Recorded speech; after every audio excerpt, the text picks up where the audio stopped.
Every Friday this summer we're going to talk to a local entrepreneur to hear about their business and also to learn what makes a good entrepreneur, and I'm pleased to welcome Alex Gadotti, who is the CEO of e-commerce platform Swoop. Good morning, Alex. Hi Peter, good morning. So tell me about Swoop. What does it do? We started with the idea that e-commerce today is broken. I mean, if you are a consumer, everybody has actually worked with the merchants and work to help merchants to sell more. But nobody has worked with the consumer. And so now, if you are a consumer, as the other 2.5 billion people on the planet, you find yourself that is very hard for you to find what you want in one step. So if you want a pair of Nike shoes, for example, you go on Google, you go on Amazon. So you go across multiple platforms. You go across multiple platforms. You need to see if they have your size. Then you have to see if they ship to your home.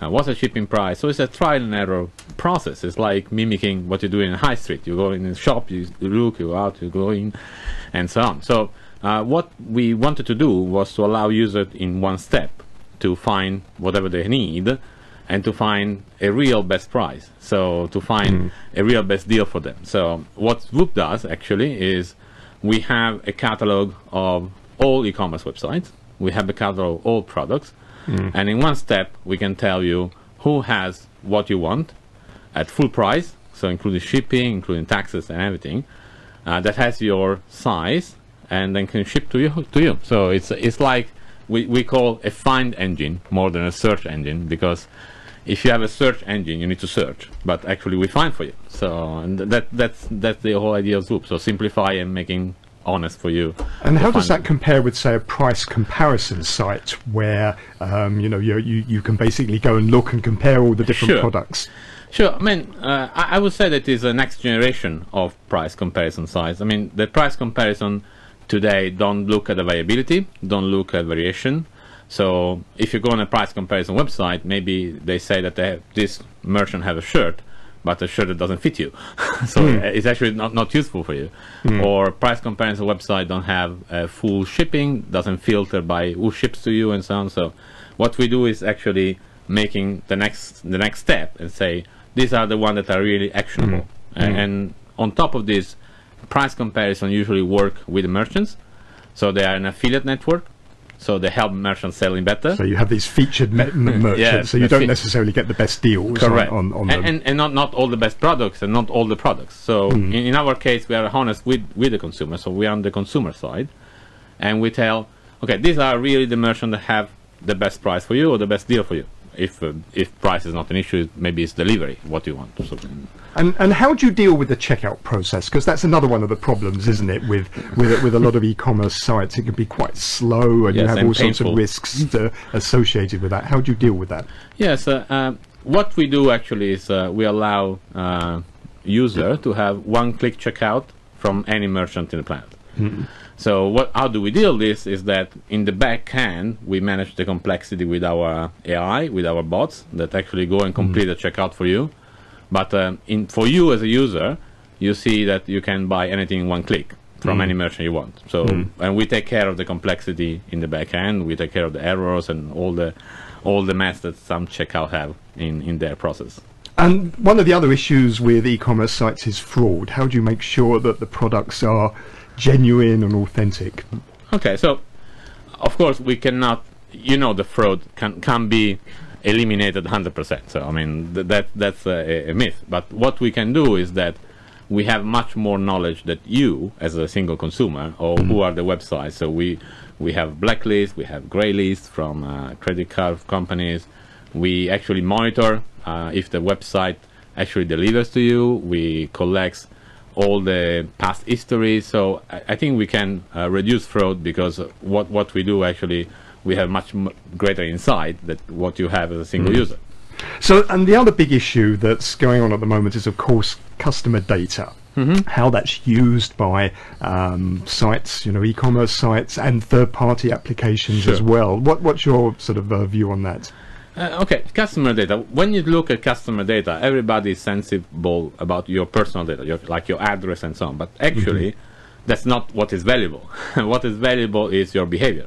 So today, when you go around on Google or any other search platform, what you have is that your data, your discovery data, so how you navigate, are tracked and are used to retarget you.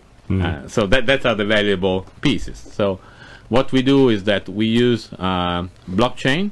So we have your So blockchain's behind your platform. It's partly behind our platform. Okay. And we use blockchain, so your personal data are in the blockchain. Yep. So you have your private key. If you don't want us to use it, we can't use it because we don't have access to it. But when we use it, you see how we use it, and you see how we use it in a smart contract. So it's not a legal contract, it's something IT, so we cannot change it because it's in the blockchain. And actually we reward you back, giving a revenue share what we make on your data. So you can actually make money then out of your own personal data, which is the thing that would encourage me to be less concerned about it being shared. You know, why not make some money out of it? If companies are going to do it. Correct. You can make money, but moreover, you have control, so you can see how we use it. So today, you need to trust a legal contract, but actually you can't see how the big companies use your data. With us, you can see how they use it because they are in the blockchain. So if you want to go in the ledger, and you see what we did with your personal data. So why hasn't e-commerce caught on in Hong Kong in the same way that it has on the mainland? Oh, I mean, I think many reasons, and I think the easiest reason is that in Hong Kong you have a lot of shops in the high street, just behind your door, so it's very easy to go and buy. I think that e-commerce is catching up everywhere, also in Hong Kong. I mean, in the mainland, I think that we do still like going out to malls here, don't we? Yeah, we do. I think it's a matter also of convenience. I mean, it's very convenient in Hong Kong to go down and go to the shop, while in mainland you have much greater distances. A lot of places are not accessible. A lot of places have less shop available. So I mean, when you have the necessity of something, here it's very easy to go down, and it's not in the US or in the mainland or in Europe. And what do you see is the potential then here in Hong Kong for e-commerce? Oh, I think first of all, our company is global, so we are developing in Hong Kong. So we are a tech company in Hong Kong, but actually our first market would be UK and US. I mean, we are going globally. I think that the potential for e-commerce is everywhere, and in Hong Kong the potential for e-commerce is to actually open e-commerce to people that today find it frustrating. I mean, a lot of times in Hong Kong it's not catching up because you go on many e-commerce website, and at the end of the process say, sorry, we don't ship to Hong Kong. so when will you launch in Hong Kong? What's the plan for Hong Kong?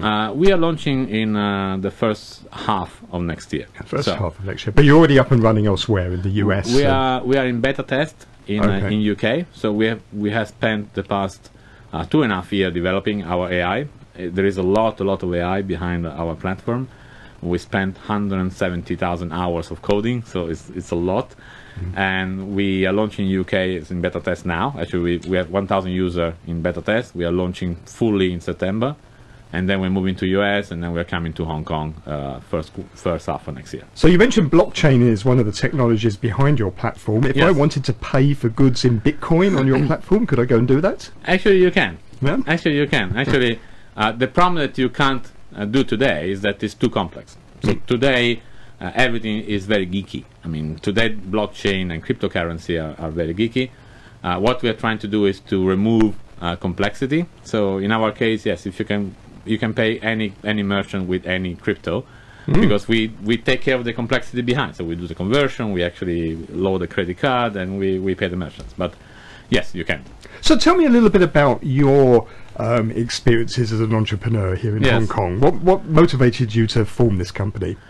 Okay, so I first of all, I think I've been always an entrepreneur. I mean, I started my first company when I was 9 years old. So you're a serial entrepreneur. I'm a serial entrepreneur, yes. And I started my previous company in Hong Kong in 2012. We raised $22 million. We sold it for $75 million in 2014. So I like the idea of starting businesses to solve problems. And actually, I started this company because I'm an e-commerce user, and I was very frustrated of how e-commerce is. So I wanted to change it. So as a serial entrepreneur, why do you keep doing this? What's the thrill that you get from it? What's the enjoyment you get from it? There is a lot of pain also to raise money and to go around and to make it work.